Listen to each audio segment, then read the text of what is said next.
We got this post on Reddit. Reddit is going crazy. It says, should this be allowed at a main event final table? And it basically shows Tameo's coaches with a laptop here reviewing what is potentially a spot in a solver, right? So reviewing, some spots in a solver to determine what is the best action. And, some people have speculated, well, maybe it's not a solver. Maybe they're just watching back the stream. That could be totally possible too.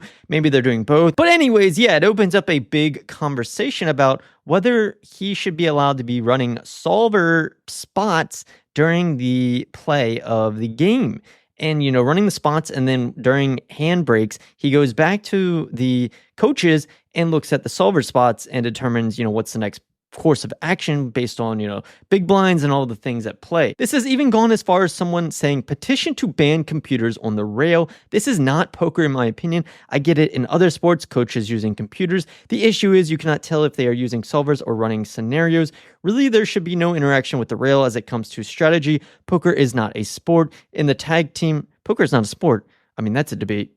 I might argue it is a sport. But they say in the tag team WSOP event, you can't even get up from the table and ask your team member what to do. So why is this allowed? Someone says, I am against all forms of aid during a poker game. No phones, no talking to the rail. After every hand, sit down and play. Maybe they were showing him memes. LOL. Last night's final table was everything that is wrong with live no limit hold'em poker. The shit reg running to his rail for sims and strat advice. That's not very nice. The way they kept asking about hands and stack sizes. I guarantee they had ICM ranges up there. The rec player on an island just trying to play his best poker. Last night is one of why we can't have nice things. Okay, so if you want more details on what this guy means, so we've got this guy, Jonathan Tameo. He has now over 12 million in winnings, but before this, he had 2 million in winnings, and he's been a grinder for a long time. He's been a grinder for a long time. Look at all these results. He's been playing lots and lots of tournaments ever since 2006. So he's a grinder, right? He's been playing. He's a poker regular. A lot of people know him. And then compared to this guy who now has 6 million in winnings, but before that, look, 6 million, 47K. So he only had 47K in winnings. And first of all, how did he end up playing a tournament right after the main event? Okay, that's strange. He cashed in a tournament right after the main event. But anyways, he had 47K in earnings, so he was considered to be a recreational player. So, guys, people are basically making this comparison of this guy, the recreational player, Griff, who no one's really heard of, versus Tameo, who's been a long time regular grinder, and how it's not really fair to have the two coaches right here running sims, probably more than this, while they play, and then, Tameo going back and forth and looking at the sims and determining, the best plays in the future action, while the recreational player only has probably like his, family and supporters and that kind of thing on his rail. So if we go to his rail, we see it's more of just, normal people, non-coaches and that kind of thing. I don't know if this is a great argument because, this guy, Griff, while if he may be a recreational player, he had some time to get these coaches, right? He definitely had time to hire coaches and put himself in a great spot as well, right? Like he could have coaches on his rail doing the same thing. I don't know if this is a fair comparison. Also, you have to think about, imagine if Lena 900 did not bust as soon as he did. Then they would be like, okay, Lena 900, the best player in the world, online guy. This guy is basically, a computer. He knows how to do everything. Doesn't really need help. This guy versus Tayamo, who is running the Sims. Is that fair?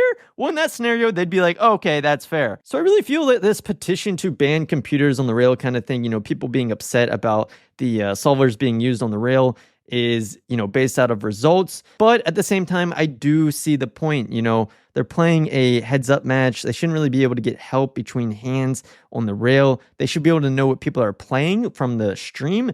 But at that level of, using a solver, there was this whole debate earlier in the year. I agree that overall, it shouldn't be a thing. We got another post here saying the WSOP announced a new bracelet event coming in 2025, the Poker Coaching's Championship. So, they made an AI generated meme here, Poker Coaching's Championship. We've got all the guys behind helping the player who's at the final table.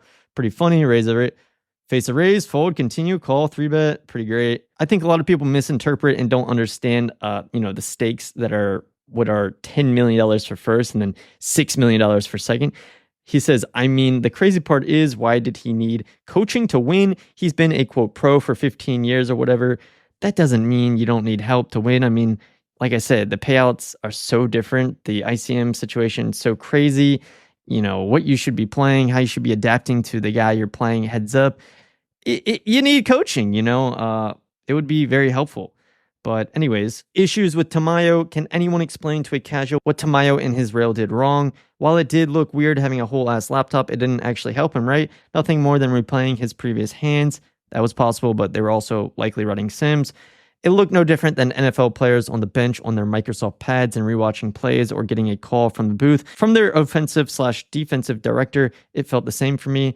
And then someone replying with, you know, more likes than the original post saying, the issue is that poker is supposed to be an individual game, not a team game. Imagine you are on the FT and your rail is a couple of friends and family who are not in poker. They are not going to help much. Your opponent has 3 nosebleed MTT pros at his rail, and he is being given real-time info/sims based on the exact specific stack depths and any tendencies the nosebleed MTT pros pick up on you. Do you think that is reasonable? So on one hand, like I said, no, but on the other hand, yes. I mean, the recreational players, so to speak, could have found these things. I mean, I guess they didn't have much time to find them, but you know, he had a lot of money by that point. Go hire some of these people, right? This guy really describes it as being scummed. Like, you know, Reddit is taking this stance of, you know, this recreational player got screwed over so hard because of the other guy and his sims, which I don't totally agree with. You know, I agree that the sims shouldn't have been being run maybe, and, you know, that shouldn't have been happening. But, you know, I think it